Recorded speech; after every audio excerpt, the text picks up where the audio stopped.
Hey, what's up, everybody? Welcome into Tom Curran's Patriots Talk podcast. It's the post-draft edition. Yes, sir. Now, no Phil today, but we're going to replace Phil, not forever, just today, with two of my favorite young guys on the beat, Taylor Kyles from CLNS Media and Brian Hines from Pat's Pulpit. Those guys, like Phil, eyeballs deep on this draft and have a lot of great intel. So I'm going to bring them in a minute. But first, I want to monologue, okay? Because I'm sure you guys are wondering what happens to all the takes, huh? All the trade down takes, all the I love JJ McCarthy takes. Do they just disappear under the avalanche of sensible offensive picks? Doesn't Tom get to, or shouldn't he follow up on those things that he was insisting the Patriots should do? I'm gonna. Yep.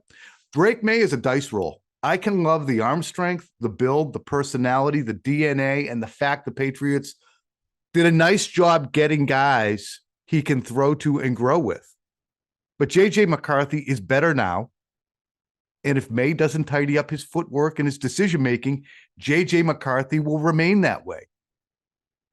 Had the Patriots done that deal, that trade down deal that I started in January and February talking about being a smart move, had they done that deal with the Vikings, they could have dropped down to 11, gotten JJ McCarthy, and also gotten maybe Xavier Legette, Keon Coleman, or one of the tackles, and they still would have had 2 first-round picks for next year.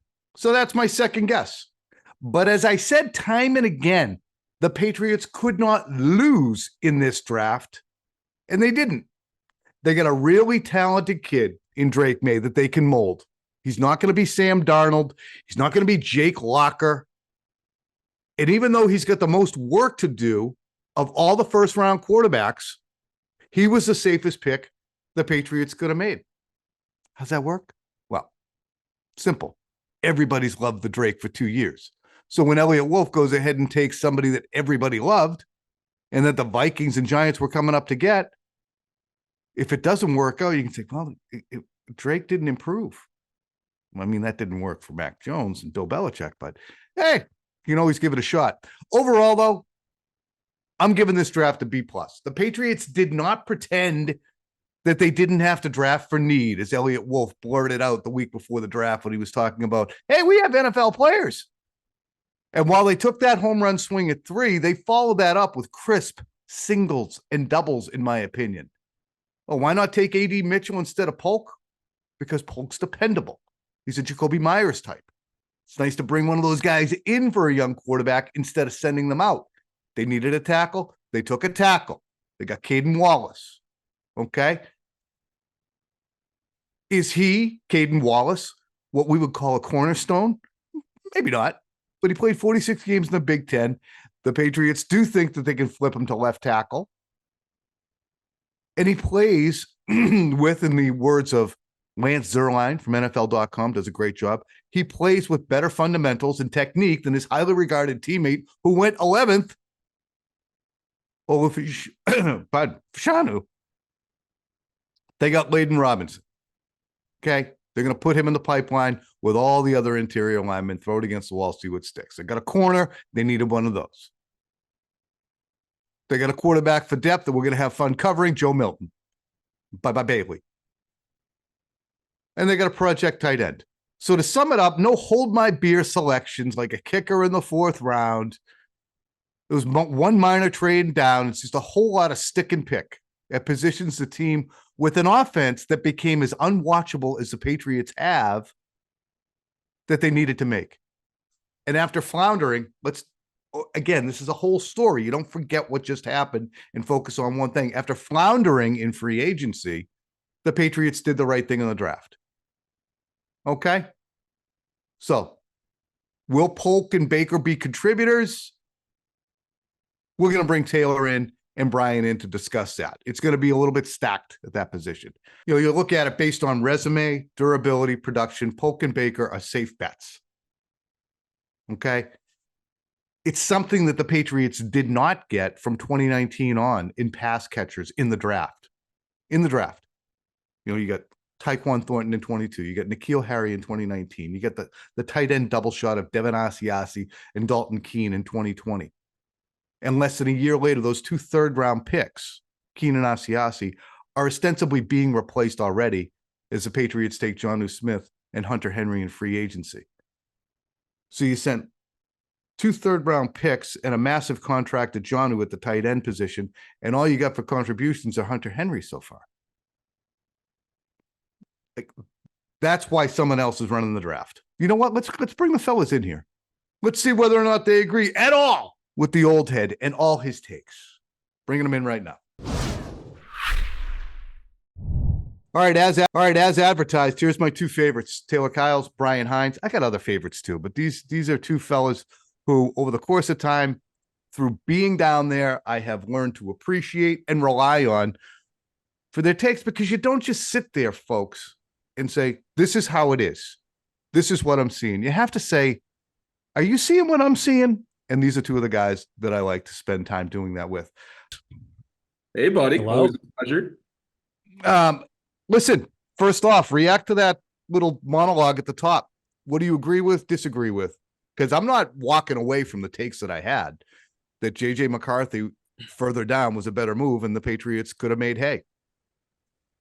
I think Drake Maye was the guy. I feel like Brian and I were sitting in the media workroom like from mid-season talking about, all right, time to start watching quarterbacks. And for a minute, I was a Jaden Daniels guy, but I just think Drake's ceiling is unlike what you have with J.J. McCarthy. I think he's talented. I think he's more athletic and has a better arm than people gave him credit for. But I also think if you're talking about guys with limitations, they both have very serious limitations. But I think Drake, if you trust this coaching staff to develop these guys, he's going to give you a lot more in 2-3 seasons than I think what you're going to get, from the best of J.J. McCarthy, who I still think is going to max out his talent because he seems like a great guy. But yeah, Brian, it's almost like an admission if you don't take Drake Maye that we're not capable of it. Sorry, we're not good enough, right? Yeah. And Gerard kind of talked about that with the offensive line, right? He's like, I trust the guys I hired to get the most out of these tackles we just drafted, maybe switching positions. So kind of same thing with Drake Maye. We've heard that he has some footwork issues. If you trust Alex Van Pelt, who was a quarterback, he's really stressed his footwork. If you trust TC McCartney, if you trust Ben McAdoo to get the most out of these guys, like I think Drake Maye might have the highest ceiling out of any quarterback in this class with his physical tools. He's got the intangibles they love off the field. So if you trust your coaching staff to get the most out of this guy, I think it was the home run pick there at number 3. And that's what I totally agree with. He might have the greatest upside of anybody in the draft. I think if Caleb Williams plays to his potential, we could debate that. But the reasons I like Drake Maye and the reasons I call this a win-win situation for the Patriots is he fits the suit. His build is excellent. I think that his demeanor is excellent. I think that he is going to be focused and a studying type player. Social media, he's got 3 tweets in the last year. We barely see him a persona there. And it's all about the the guys they just drafted, welcoming them to the team. Those things do matter, because if he didn't have those, we would be talking about them. He has the build, he has the arm, he has the basic requisite seriousness and persona where football is the most important thing to him. So he either gets better with the footwork and the accuracy, as Brian Hoyer said on our draft show, that's the easiest thing to fix, or he doesn't. So win-win. They didn't screw up. They better do a good job. That's what I'm saying. What was the underlying message, Brian, of this draft from the organization in totality, or just from Elliott Wolf? What were they trying to say? Well, they needed offense. That was the big thing. And it seemed like they had a plan. Like they had a really good plan going into it, where we're going to get our quarterback and the things he does really well, throw it in the middle of the field, throw the ball downfield. We're going to get guys to help him do that. We'll talk about Ja'Lynn Polk. We'll talk about Javon Baker, but those are like ball winners down the field, big catch radius, good hands, good in contested catch situations. Like they are going to really fit Drake Maye's strengths as a quarterback and help him. And then, bolster the offensive line. You hope you get your left tackle, you get another guard in there, protect Drake Maye. So they got their quarterback and they put him in a position to succeed. That was my kind of big takeaway from that draft. Taylor? Yeah, I mean, Elliott Wolf did say we're going to support our quarterback, which, what a concept. We haven't seen that in quite some time, literally since Brady's last season. But I think also you talk about the weapons, but also you mentioned shoring up the offensive line and bringing in competition.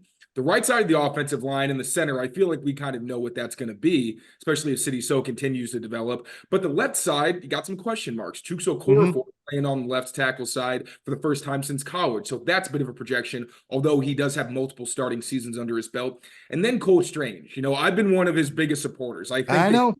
he's been inconsistent, but you look at the end of his past 2 seasons, he does improve. You do It's see whacked. better things click, but then he gets hurt. And that's what really scares you. I don't think it's a talent thing with him. I talked to him in the locker room when he mentioned everybody criticized him about the bull rushing. And it's like, well, he missed all last summer. So it's like, you can't really simulate a bull rush. Those are things that have come through reps. So, some of the things he's still got to work on because he hasn't been able to stay on the field, those things are worrisome. And I think it was smart that they got Caden Wallace, who they said the only reason he didn't play left side in college was because Olu Fashanu was there.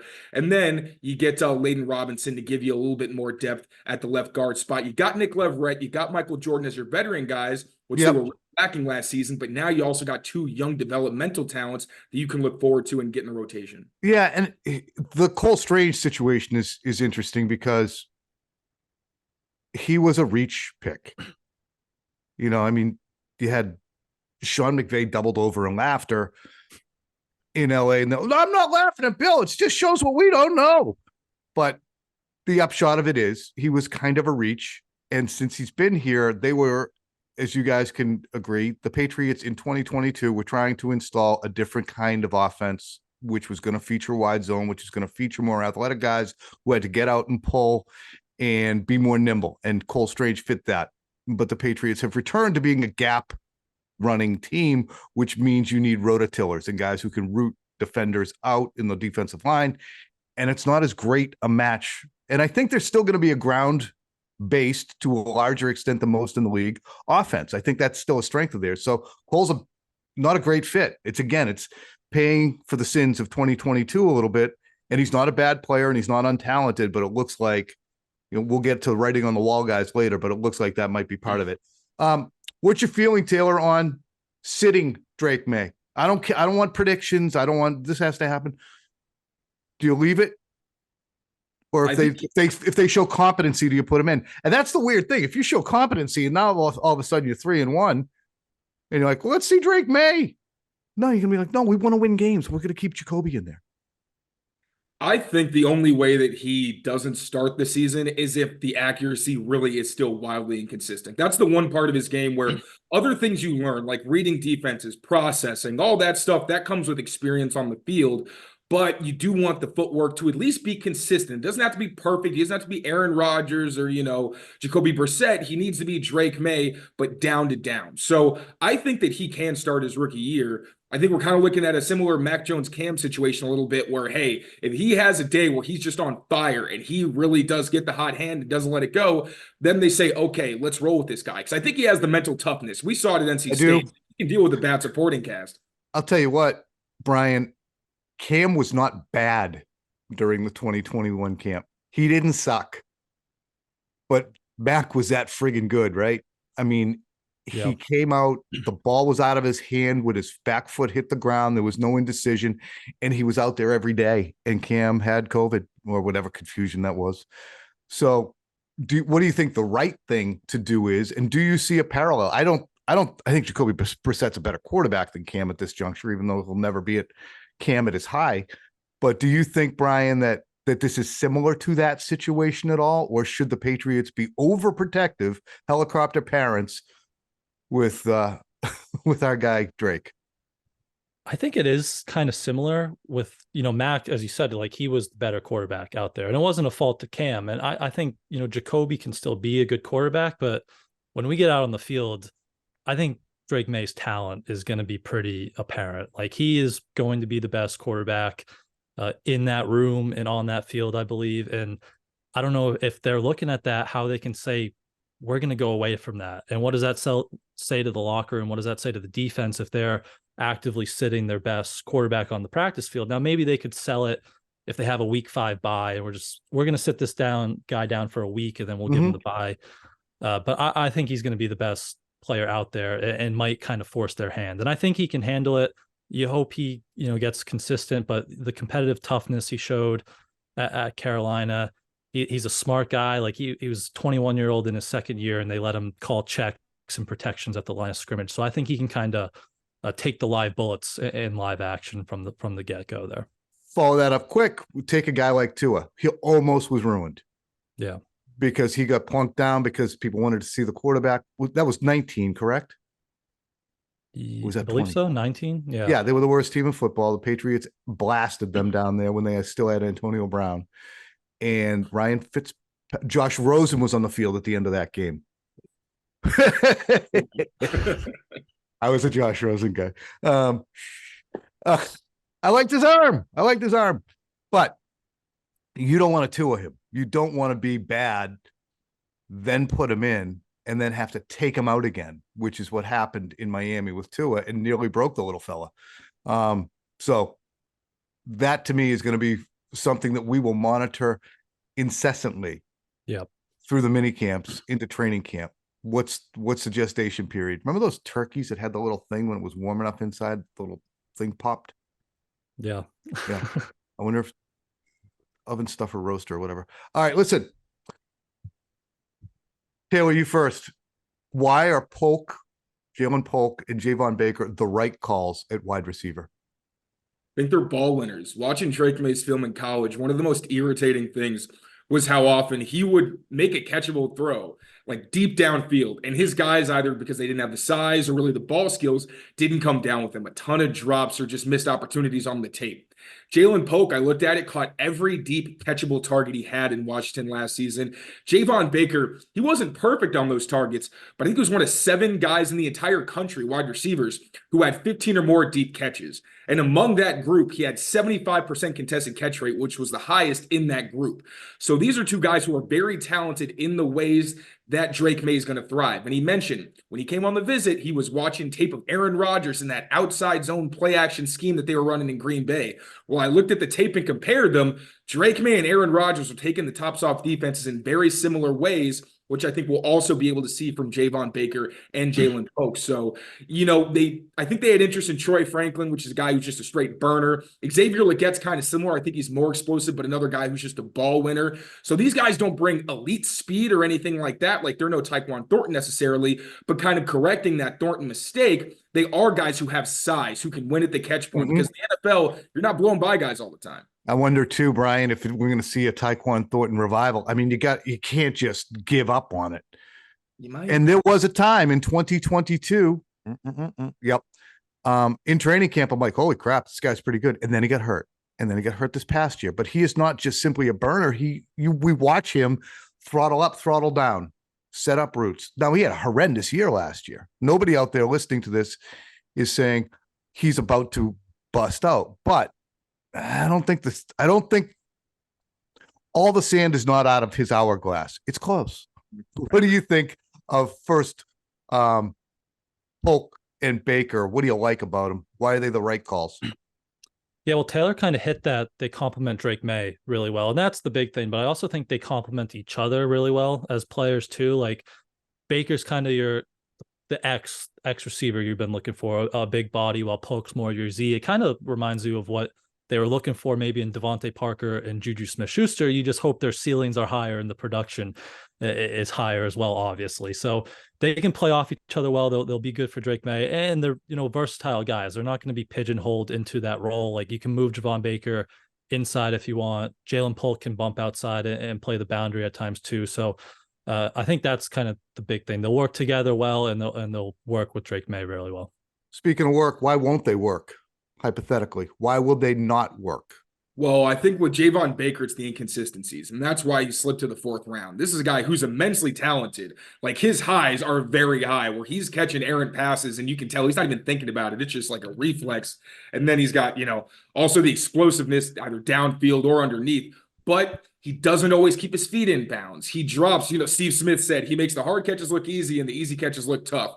If those things don't get worked out and he doesn't add more discipline to his route running, he's tricky, but sometimes he's just doing a little too much. Yeah, it's Brandon Lloyd comp. It was a Brandon Lloyd comp, folks. You guys remember Brandon Lloyd, acrobatic pass catcher. And he's very similar in a lot of those ways. But again, Brandon Lloyd was a master at keeping those feet in on the boundary.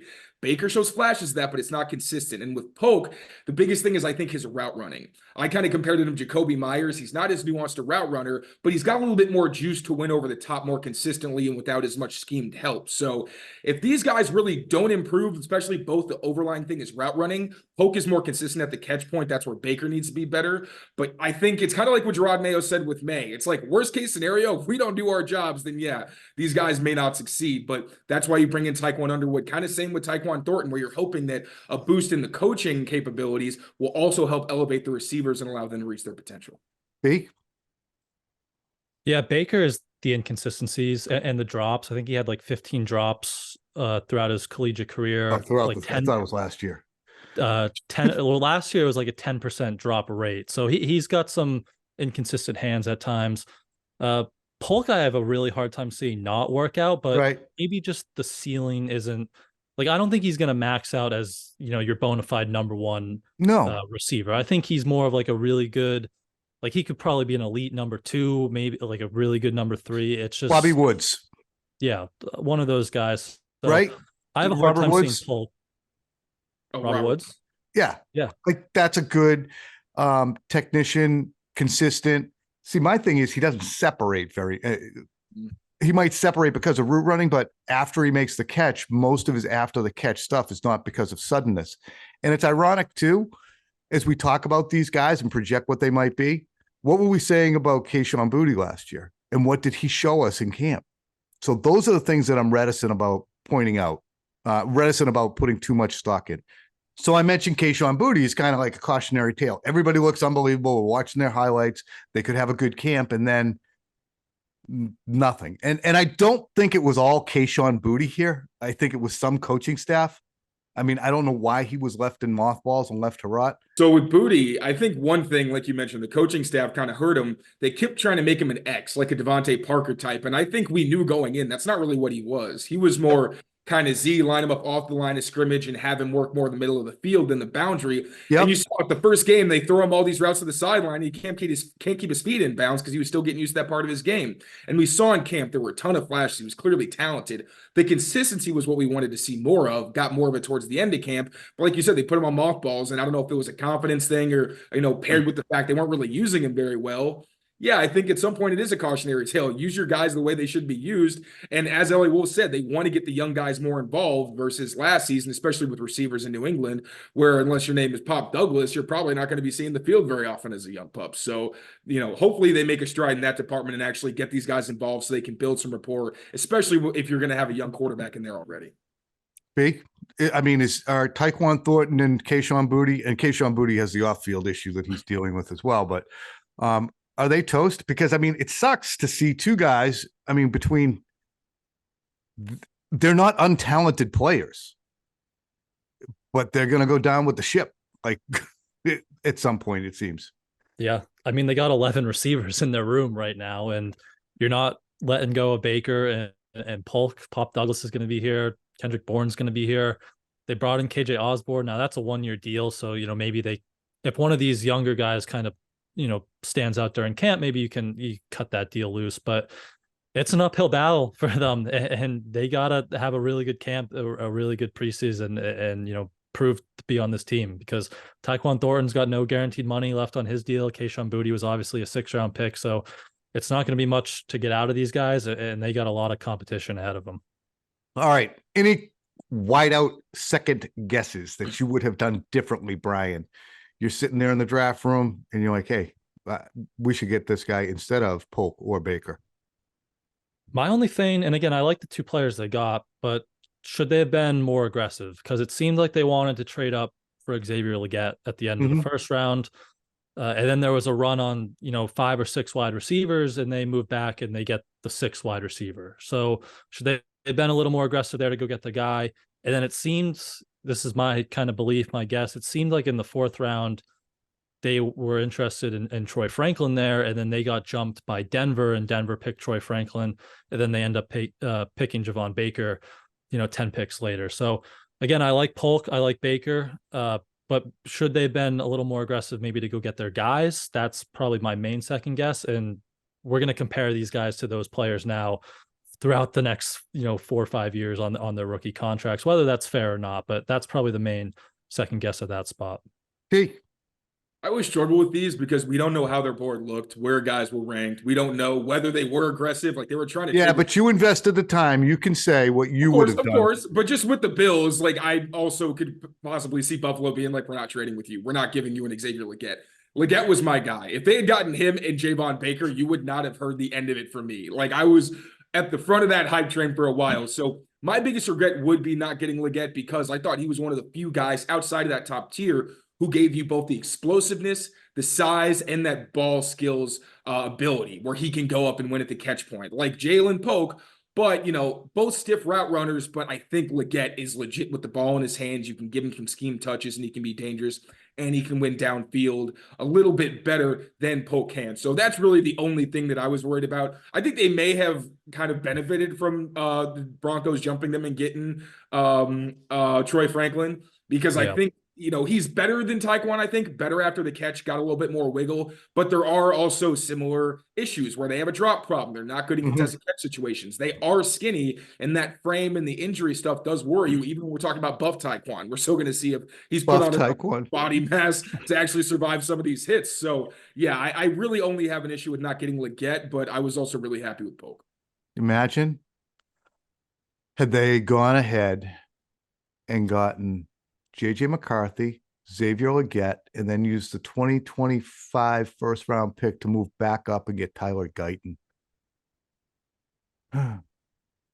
Anyway, that's why trade downs make sense. That's why I kind of, look, you might have had a lesser quarterback in terms of upside, but that's why I'm not backing off. And that's why it's okay to monitor J.J. McCarthy. And people are going to say, well, he doesn't have Justin Jefferson out here.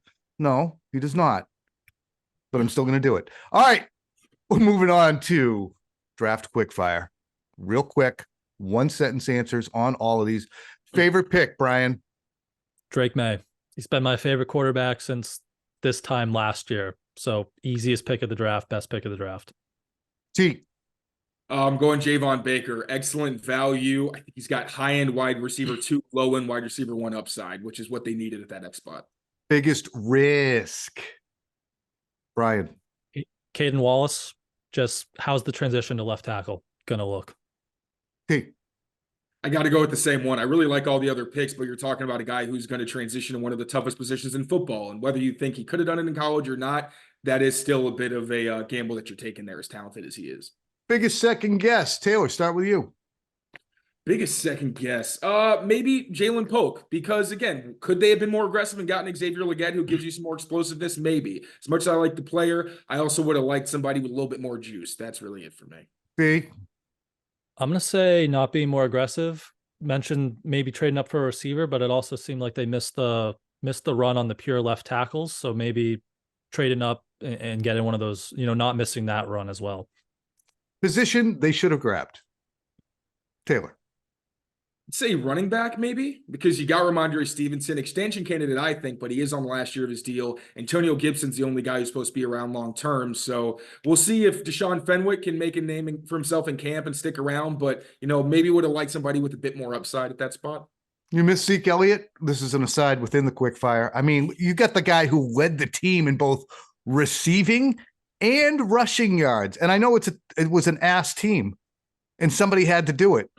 But he was incredibly valuable. So that was just an aside. Yeah, I think it was. I like Gibson. So I know, I got you. It's just God bless God. Thank God they had Zeke. Yeah. He was awesome. He was a true pro, like a pros pro last year for them. So good for him. And he was position they should have grabbed the season when everybody got hurt. I'll go free safety. I still would have liked to see them add that, pure kind of free safety. Maybe that is Marcellus Dial, but so TBD on that one, I guess. I'm going to go corner. I'm going to jump in here. You're looking at a team that really has an unbelievable Pro Bowl level, maybe even all pro level corner on one side if Christian Gonzalez develops. But on the other side, you're really still trying to duct tape it together. So I think cornerback, and I'm still lobbying for a Stephon Gilmore signing. Give me a player who's looking over his shoulder, Taylor. I would say Juju Smith-Schuster. Which, I mean, I really think he's a long shot to make the roster at this point. It was interesting to hear Elliot Wolf mention him when he was talking about the receivers and the guys they had in their group. But I mean, with Ja'Lynn Polk especially, they feel like a really big overlap, especially with all the Z slot types. So I think Juju's definitely on watch. Big. Every guard that Bill Belichick drafted, maybe outside of City Cell, right? Like Cole Strange, Antonio Mafi, Jake Andrews. I mean, they used basically another top 100 pick on a guard and Layden Robinson there. Maybe even Caden Wallace as a guard down the line. So those guys are definitely on watch. Which quarterback of the 6 taken in the first round will be the most statistically productive in 2024? Taylor. Caleb Williams, easy. You got Roma Dunze, DJ Moore. I think they got a pretty solid offensive line. Like, they surrounded him with some pretty good talent, and he's also just an absolute freak. So, yeah, I have a hard time thinking he's not going to be the most productive guy. B. Yeah, I'd lean Caleb, but I'll go maybe not statistical best, but most wins. Maybe JJ McCarthy, your guy down there. Just really good situation with Kevin O'Connell, Justin Jefferson, TJ Hawkinson, Jordan Addison. He's got a ton of weapons. That was a good landing spot for him. All right, last item we had Christian Barmore re-signed, becomes the latest in a fleet of Patriots second contracts handed out in this offseason. Kyle Duggar, Micah Nwenu, Kendrick Bourne is a free agent. He gets a second contract. And then Barmore, a second round pick in 2021. And I think that, guys, in the wake of that deal, there's going to be the inevitable, why they re-sign all the guys that Bill drafted if he sucks so bad? And I just think that's a disingenuous conversation that we hear and have heard this entire offseason when the Patriots in free agency spent more time re-signing guys. So 4-13 team, if they suck so bad and Bill didn't know what he was doing, why are they re-signing all his guys? Bill didn't screw up every pick, okay? But we do understand that, you know, the only Pro Bowler they've had since 2020 is Mac Jones, who was an alternate and basically chased off the roster. The only all pros the Patriots have had since the Tom Brady era are Gunnar Olszewski and Jake Bailey. Both of whom were released. Jake was released. I mean, that's it. This is a team that has probably the least talent in the NFL. So there were a couple of singles out there, and you can say the doubles in Barmore and Nwenu and Duggar, but, you know, the two for a tight end with Dalton Keene and Devin Asiasi in 2020. I mean, you had to go back the next year with Smith and Henry and spend a crap ton of money because you screwed that up. You got a kicker in the 4th round last year that turned into a puddle. So I look at the Barmore thing, and if I'm going to hear from people, well, I guess if Bill knew what he was doing after all, they just ruined a first-round quarterback. The team didn't hit on a tackle in the first 3 rounds since Nate Solder. So I don't want to hear it. I don't want to hear it. I don't want to hear it. Fellas, rebuttal. I'm in the same boat. I mean, how many, the only offensive player that they re-signed, 6th round pick in Micah Nwenu, turned out great, but no one's criticizing Bill's ability to evaluate defensive talent. It was the offensive side of the ball that ultimately was the reason his tenure ended. So, yeah, I don't understand that argument where it's like, you've heard it, right? Have you heard this conversation? Every single time they re-signed one of the guys, it's like, oh, I guess Bill was pretty smart after all. It's like, yeah, but that's not, you're misunderstanding probably why he was let go. It's because they had the worst offense in the NFL last season, and the couple years before that, other than the McDaniels year, wasn't very good either. So, you know, we have to keep things in perspective. The defense is not why Bill Belichick got fired or mutually parted ways. Yeah, well, it's my gratuitous shot at Bill for the day that so many people go, God, Curry can't let it go. Brian, any rebuttal, or are we on to the next thing, which is saying goodbye?